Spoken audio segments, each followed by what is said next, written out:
Siapa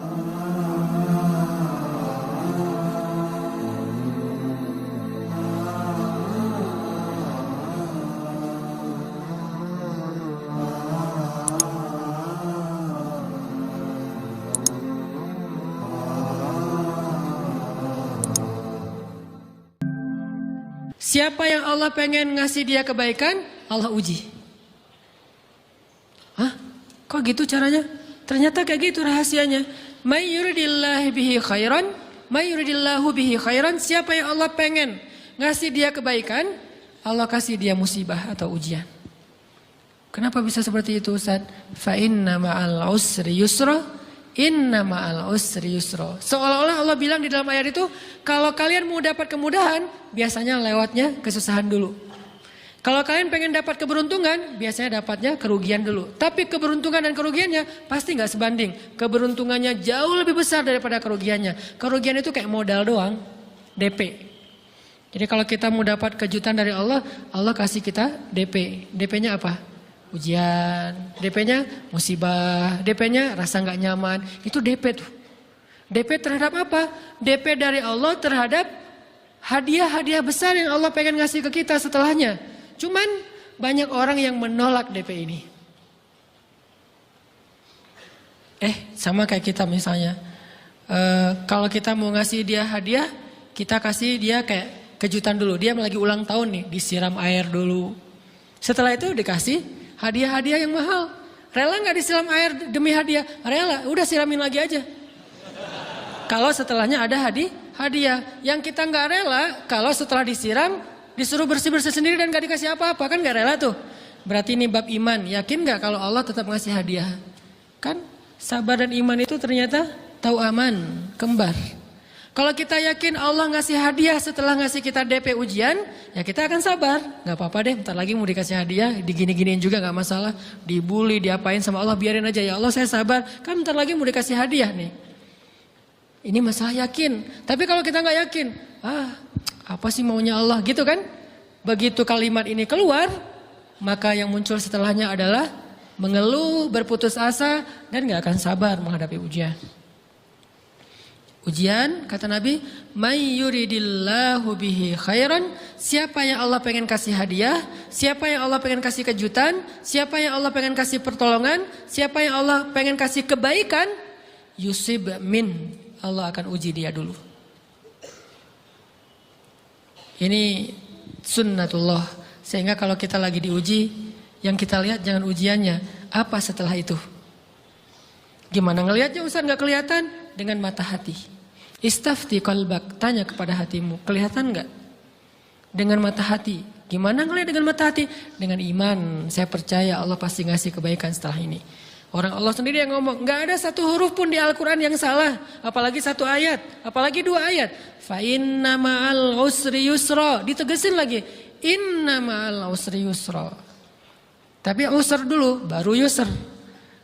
Dikasih kesusahan sedikit, dikasih kemudahan yang banyak. Dikasih kesusahan sedikit, dikasih kemudahan yang banyak. Ini yang kita coba bangun, tajdidul iman. Bangun memperbarui yakin. Sehingga ketika kita diuji, sedih, wajar. Mengaduh sedikit bukan mengeluh ya. Kalau mengeluh kan nyalahin Allah. Kalau ngaduh, yang namanya orang dicubit kan, itu ngaduh. Tapi kalau, apa sih maunya Allah? Nah itu ngeluh. Antara mengadu dengan mengeluh berbeda. Mengadu, itu manusiawi. Sedih, itu manusiawi. Air mata, bahkan bukan hanya manusiawi, itu rahmat dari Allah. Orang yang gak bisa menangis itu yang bahaya. Kalau kita masih bisa menangis, berarti kita masih peka hatinya. Bukankah anak kecil paling sering menangis? Berarti hatinya peka. Siapa lagi selain anak kecil yang paling sering menangis? Cewek. Cowok itu emang gak punya perasaan, makanya jarang nangis. Cewek dikit-dikit nangis, jangan bilang, cemen banget sih nangis, cengeng apa. Enggak, karena dia perasaannya lebih peka dari kita. Itulah kenapa Allah menitipkan bayi kepada perempuan. Kalau dititipin ke laki-laki, hancur. Di balik kepekaan perempuan, di balik sensitifnya perempuan, di balik perasaannya yang luar biasa, di situ Allah Subhanahu wa taala menitipkan amanah, dia yang paling baik dalam merawat bayinya. Perempuan secara umum mungkin lebih banyak bicara daripada laki-laki ya. Walaupun ada orang yang perempuan pendiam banget, ada yang nggak ngomong sama sekali, misalnya diem-diem aja, ada Tapi secara umum perempuan lebih banyak berucap daripada laki-laki. Emangnya ini kekurangan? Bukan. Ini kelebihan. Kalau dia berikan itu dalam hal yang tepat. Apa yang tepat? Mendidik anak. Justru karena perempuan banyak ngomong, lebih baik dalam mendidik anak daripada laki-laki. Laki-laki itu kurang mendidik, kurang mengedukasi kepada anak dengan usia tertentu karena dia jarang memahamkan.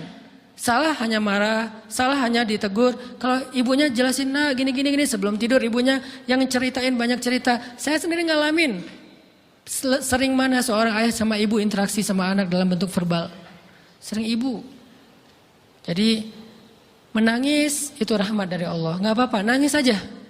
Dan itu tidak disebut mengeluh. Kamu kok nangis sih? Kan orang Islam harus sabar. Emangnya nangis dengan sabar itu bertolak belakang? Sabar tetap sabar. Ya nangis jalan aja terus nangis. Nangis apa pakai nangisnya nggak cuma nangis doang, emotikonnya juga nangis, berderai-derai gitu. Sampai air matanya menggenang gitu kan ya. Boleh lah. Ditambah lagi dengan visual menangisnya posting bahwa dia lagi tertusuk duri dengan postingan kaktus atau apalah. Dia pengen share ke semua orang bahwa saya sedang sedih. Sehingga nanti ketika ada orang yang menghibur dia dengan sedikit kata-kata yang sabar ya segala macam, wah makin berderai-derai. Itu belum jadi, kecuali dia keluarkan kata-kata mengeluh, baru dia disebut orang yang banyak mengeluh, berputus asa. Kalau mengadu, wajar. Walaupun ada nabi udah diuji berat gak mau mengaduh, apalagi ngeluh. Zakaria digergaji, mengadu aja enggak. Kenapa? Karena kata malaikat, kalau kamu mengadu sedikit aja, maka Allah Subhanahu wa taala akan menghancurkan kaum ini. Dia kasihan kepada kaumnya, enggak mau mengaduh. Satu-satunya orang yang kita tidak boleh mengadu hanya orang tua.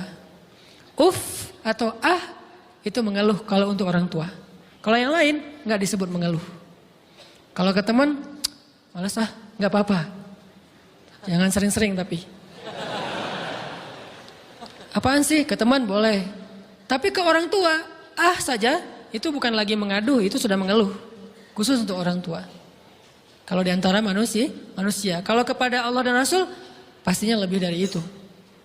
Ketika kita diam saja, tidak langsung beranjak, sami'na wa ata'na labbaik ya rabbi wa sa'daik, nggak memenuhi panggilan Allah, itu sudah disebut bagian dari kufur ingkar. Tapi minimal kita mungkin masih mengaduh, kita masih menangis, kita masih lelah, kita masih merasa lemah. Setidaknya kita tidak mengeluh. Kenapa? Kita percaya Allah kalau mau ngasih hadiah kepada hambanya, DP-nya itu ujian. Dan yakinlah hadiahnya minimal 10 kali lipat lebih baik daripada ujian itu. Minimal, karena nggak ada amal soleh yang dibalas di bawah 10 kali lipat tuh nggak ada. Amal soleh, amal ya bukan niat. Amal yang udah kita kerjakan minimal dibalas 10 kali lipat. Minimal, maksimalnya bighairi hisab, tanpa batas.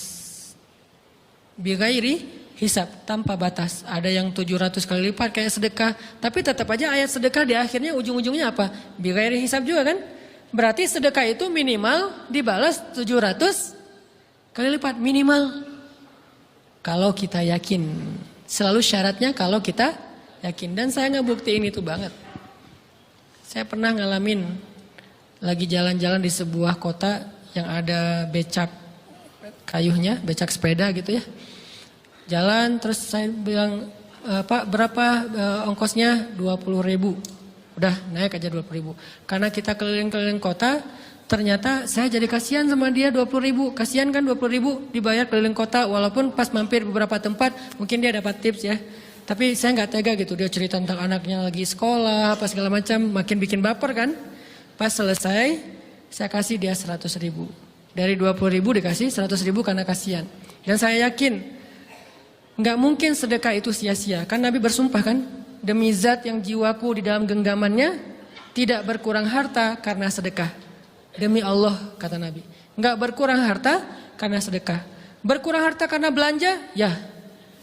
Berkurang harta karena pacaran, banget. Modal banget kan, apalagi buat cowok. Tapi berkurang harta karena sedekah, nggak mungkin kata Nabi. Demi Allah nggak berkurang harta karena sedekah. Berkurang harta karena istri, nggak. Karena memberi kepada istri itu pahalanya lebih gede daripada sedekah. Makanya ngemodalin pacaran setelah nikah itu tumbuh berkah. Modal pacaran sebelum nikah itu apes. Jadi kalau pengen modal nih, ngemodalin cewek, traktir, ngapa-ngapain, bayarin, jangan sebelum nikah. Sebelum nikah jadi orang pelit aja, nggak apa-apa. Tapi setelah nikah, jor-joran ngasih, apalagi yang, bayarin semuanya. Kenapa? Pahalanya lebih gede daripada sedekah.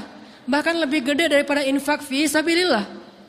Seorang suami memberi nafkah istri, itu pahalanya terkadang lebih besar daripada kita berinfak untuk fi sabilillah, untuk korban perang. Saya heran kalau ada orang sedekahnya rajin tapi ke istrinya kikir, aneh, berarti dia nggak ngerti konsep. Padahal memberi kepada istri itu selama itu kebutuhan pokok ya, dan sedikit entertain, nggak apa-apa asal nggak berlebihan, itu luar biasa. Makanya saya kalau jalan sama istri yang yang mana? Itu yang Onit suka. Oh ya, Onit suka. Kasih aja. Kenapa? Minta ini. Kasih. Selama ada kan kenapa nggak dikasih kan ya? Nanti Allah ganti. Makin rajin kita ngebayarin istri kita, ngebelanjain istri kita, makin Allah ngasih yang kita nggak pernah duga-duga. Sampai istri kita cemburu sama kita. Kok kamu duitnya banyak banget sih? Kan gara-gara aku sering ngasih ke kamu. Ya udah sini lain lagi. Mau ditransfer berapa gitu kan ya? Saya ngasih 100.000 ke si bapak. Dan saya yakin teman-teman sedekahnya pasti lebih dari itu karena 100.000 saya sebut. Kalau 1 juta ke atas saya nggak mau nyebut, malu dong, ria ya.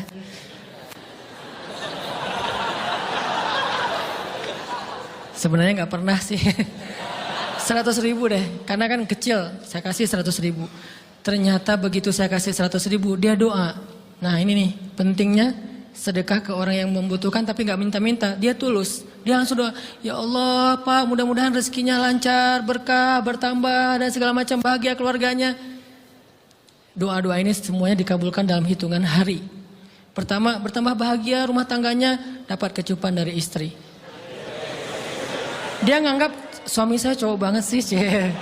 Mulai 1 nih. 2, demi Allah selang 15 jam kalau nggak salah, karena waktu itu malam, besok paginya ada orang yang ngejar-ngejar saya pengen ngasih hadiah.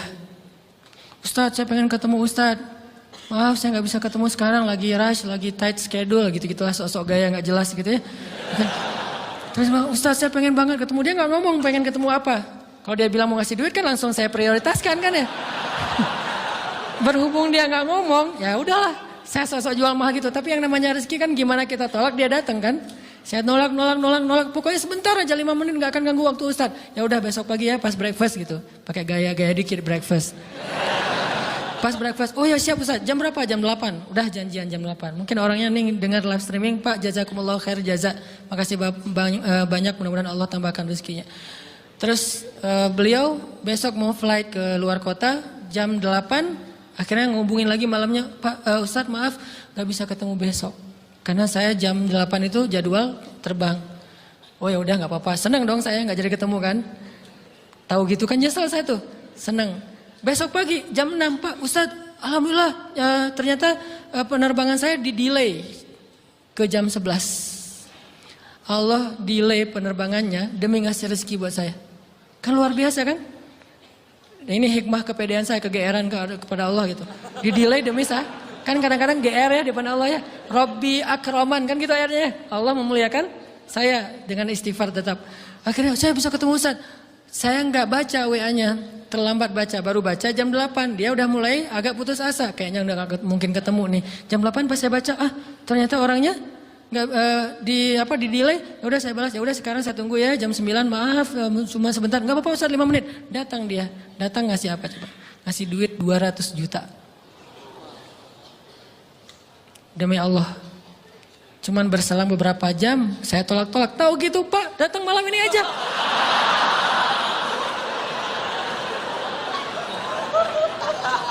Harusnya malam itu juga saya cari orangnya. Kalau perlu saya yang nyamperin Bapak. Sherlock, saya kejar. Manusia gitu banget ya. Tapi Masya Allah di situ saya jadi tahu, oh doa orang itu lebih akurat, lebih mantap, lebih diijabah daripada doa saya. Mungkin bukan karena sedekah, tapi karena doa setelah sedekah, ya Allah dan segala macam dimudahkan sama Allah. Itu luar biasa loh. Saya nggak percaya, saya pikir main-main, orang nih iseng kayaknya pengen ketemu doang, pengen selfie. Ternyata pas saya cek, ditransfer, di capture, Ustadz udah ditransfer. Saya, jangan-jangan nih jebakan Batman gitu ya. Nyari-nyari sana segala macam, alhamdulillah ternyata emang Niat baiknya pengen, alhamdulillah saya terkesan, saya dapat hidayah lewat Ustaz segala macam. Sekarang saya pengen membalas jasa Ustaz walaupun kecil 200 juta. Untung saya nggak kaget dan kemudian pingsan. Pak 200 juta, stroke kan ya, bahaya. Lebih mahal dari 200 juta. Ini keajaiban ya teman-teman. Jadi kita tuh, saya kan sering bilang, keajaiban itu terjadi tergantung tingkat iman. Bukan saya udah soleh banget, enggak. Saya belajar terus untuk yakin deh sama Allah. Modal kita tuh kan gini sebetulnya kan. Duit kita tuh banyak loh teman-teman. Cuman gak disimpan di bank, gak disimpan di saku. Disimpannya di sisi Allah. Bedanya apa sih? Kenapa kita kalau disimpan di bank tenang? Saya lagi punya duit banyak dari 100 juta. Di mana? Di bank. Aman. Kenapa kalau disimpan di saku aman, tenang? Kenapa kalau disimpan Allah nggak tenang? Kenapa kalau disimpan di Allah kita bilang nggak punya duit? Ini kan nggak fair sama Allah, nggak punya duit nih. Siapa bilang nggak punya duit? Kan ada Allah, tinggal minta sama Allah. Tapi nggak ada wujudnya. Tapi kan ada janjinya. Bukankah janji Allah lebih kuat daripada wujud? Bukankah iman harusnya lebih mantap daripada sesuatu yang konkret yang kita lihat? Ada duitnya di sisi Allah. Kenapa nggak dikasih? Karena kita belum butuh. Kalau kita yakin duit kita itu ada di Allah, tapi dikasihnya pas kita butuh. Begitu butuh ya Allah langsung dikasih sama Allah. Itu banget benar-benar terjadi dalam kehidupan kita. Pasti kayak gitu.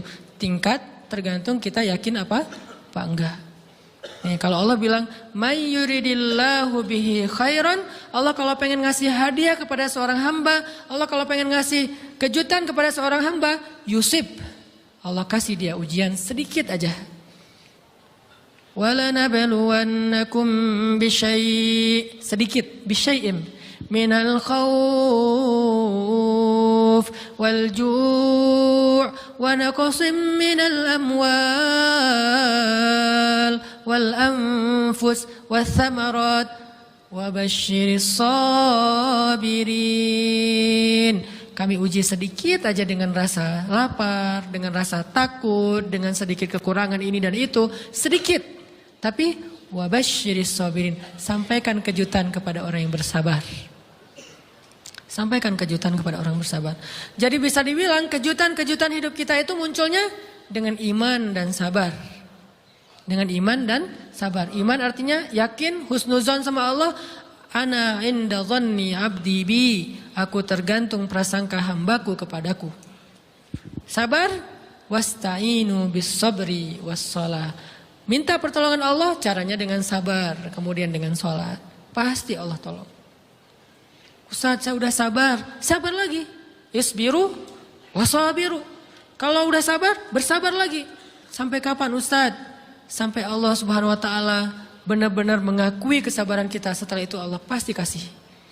Terus apa yang harus saya lakukan Ustaz? Buktikan di hadapan Allah kita itu hamba yang penyabar. Jangan bilang ya Allah saya akan sabar. Jangan, tunjukin aja. Ya Allah kurang apa lagi dari saya? Tunjukin aja. Nanti Allah sendiri yang akan memberi kita gelar sabirin. Sehingga Allah bilang wabasyiris sabirin. Sampaikan berita gembira kepada hambaku yang sabar. Dan kalau Allah udah ngasih berita gembira, itu beruntun loh. Kita sabar kayak Allah tahan dulu nih ya. Kejutan. Allah tahan dulu hadiahnya buat kita tuh. Ditahan, tahan. Makin lama makin sulit pastinya. Makin lama makin berat, makin lama makin berat, makin berat. Begitu dibuka kerannya, itu gak ada selesai-selesainya. Sampai kita kebingungan. Loh, kok datang terus-terusan. Kayak gitu cara Allah memperlakukan hambanya. Nabi Ayub. Sakit pertama, sakit fisik. Sakit kedua, sakit hati. 2 penyakit Nabi Ayub. Fisik pertama, beliau lumpuh, beliau sakit. Sakit hatinya apa? Ditinggalkan oleh orang-orang terdekatnya. Anaknya meninggal. Sedih kan? Kemudian pembantu-pembantunya pada resign. Makin kecewa. Dasar kalian. Kemudian teman-temannya pada menjauh. Grupnya nge-live dia. Bukan dia live grup. Grupnya yang nge-live dia. Orang unfollow. Tiba-tiba followersnya tinggal 1 doang. Yang tadi ada ribuan. Sekarang tinggal 1, istri satu-satunya yang masih setia mendampingi beliau. Tinggal 1 followersnya. Kebayang gak tuh? Yang posting udah sepi, udah gak ada yang nge-like. Istri aja yang nge-like. Ini nih Nabi Ayub.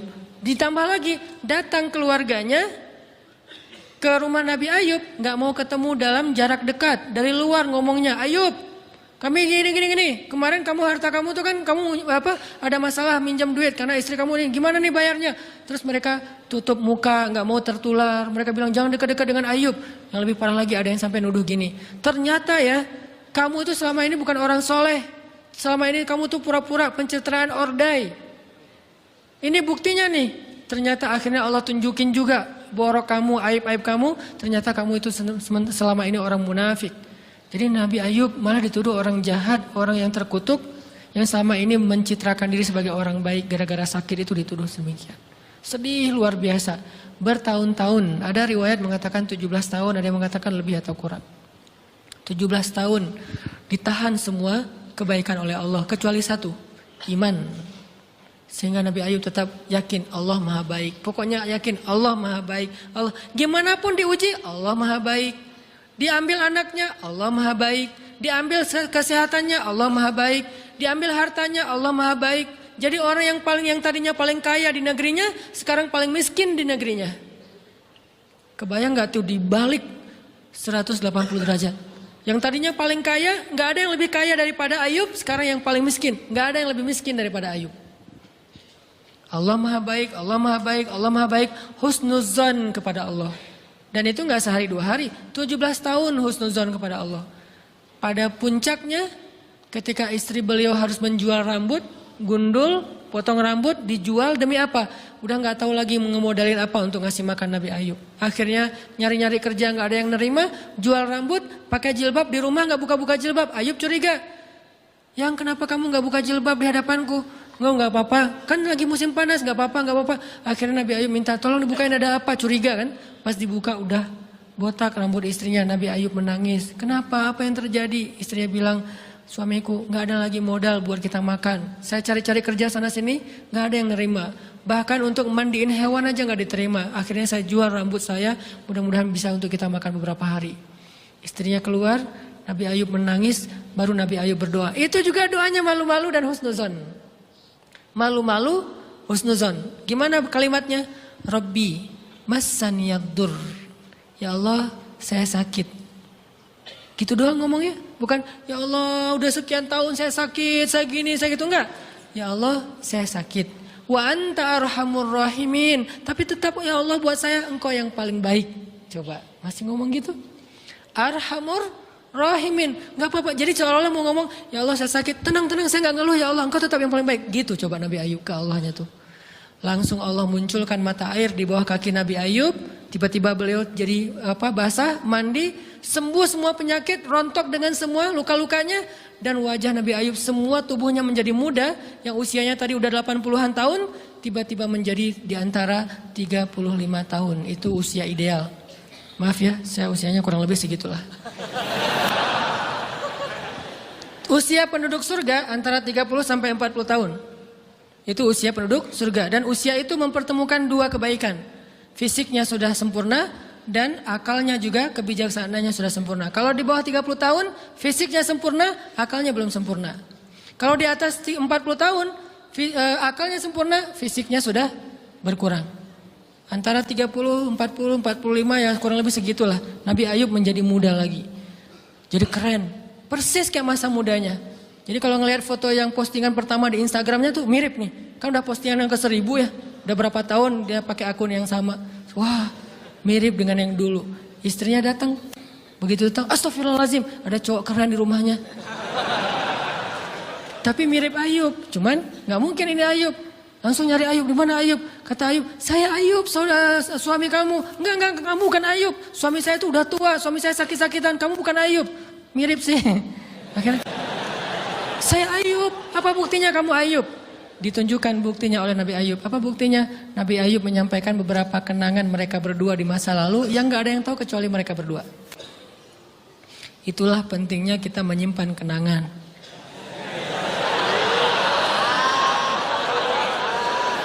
Kalau ada masalah gitu kan, nauzubillah harus operasi wajahnya. Kamu bukan suami saya.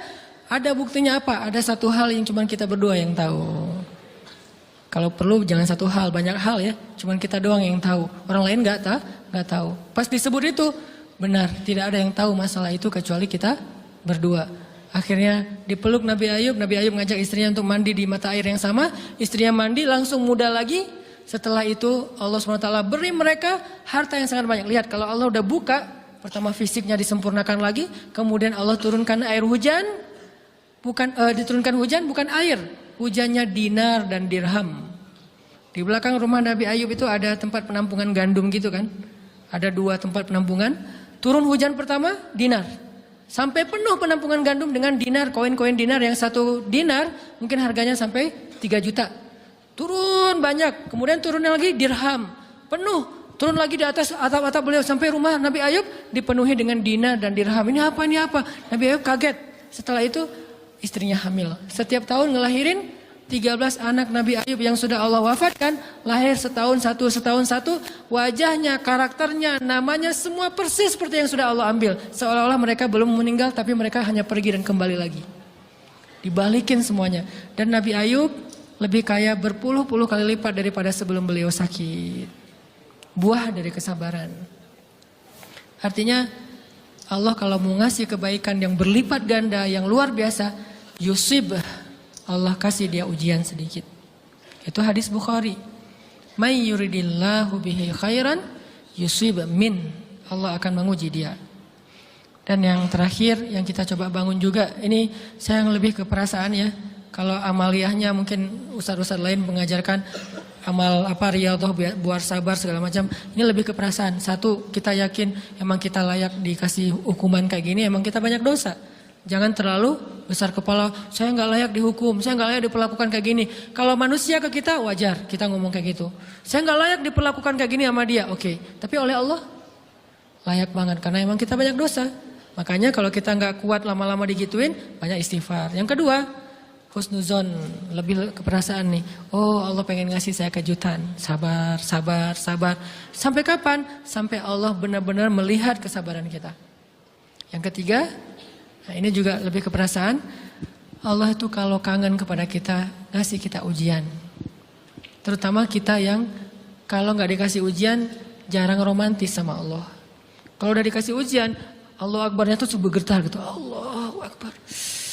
Kenapa banyak ujian? Tapi kalau lagi normal, sholat mah sebelah kaki, santai aja. Kalau perlu bersandar gitu ya. Sholatnya nggak wudhu, tayamum cepet-cepetan, biar gampang gitu. Kan tayamum juga boleh Ustaz, kayak gitu-gitu lah. Kenapa? Kalau lagi normal.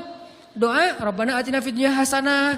Kalau misalnya baca dalam sholat, qul huwallahu ahad, itu juga dibagi 3 rakaat. Tapi kalau lagi diuji, Alif Lam Mim, Toha, Yasin, semua dibaca pembukaan surat. Khatam 30 juz teh. Kenapa? Lagi diuji. Sholat panjang, doa ya Allah, habis-habisan. Baru takbir udah nangis, Al-Fatihahnya nangis. Terus kalau ini baca Al-Quran, Bismillahirrahmanirrahim, khusyuk gitu, tahajud, belum malam dia udah tahajud gitu. Tahajud, kirain udah saking semangatnya. Maksudnya apa belum malam dia udah tahajud? Dari sore udah kangen malam. Kapan ya malam, kapan ya tengah malam, kapan ya saya pengen tahajud, kangen dengan tahajud. Kan ada orang kayak gitu, saya kenal beberapa orang yang katanya hanya menunggu malam aja setiap hari. Setiap pagi, kapan ya malam. Pas malam bahagia tahajud, pagi lagi kapan ya malam. Artinya belum malam udah tahajud, saking kangennya dengan tahajud, rindu banget sama Allah, romantis banget dengan Allah. Khatam Al-Quran berkali-kali dalam seminggu. Begitu dia dikasih jalan keluar, menjauh sampai lupa sama Allah. Sehingga kalau Allah kangen sama dia, Allah kasih dia ujian dikit. Ta'ala ya abdi, kesini wahai hambaku, kesini. Biar kita berdua-duaan lagi nih. Kalau nggak mau digituin, tetaplah dekat kepada Allah walaupun kehidupan kita dalam keadaan mudah. Tetaplah romantis sama Allah, tetaplah gampang tersentuh oleh ayat-ayat Allah walaupun hidup kita dalam keadaan normal. Mudah-mudahan 3 rahasia ini bisa menjadikan kita berhusnuzon dan terbangun awareness kita ketika kita lagi diuji.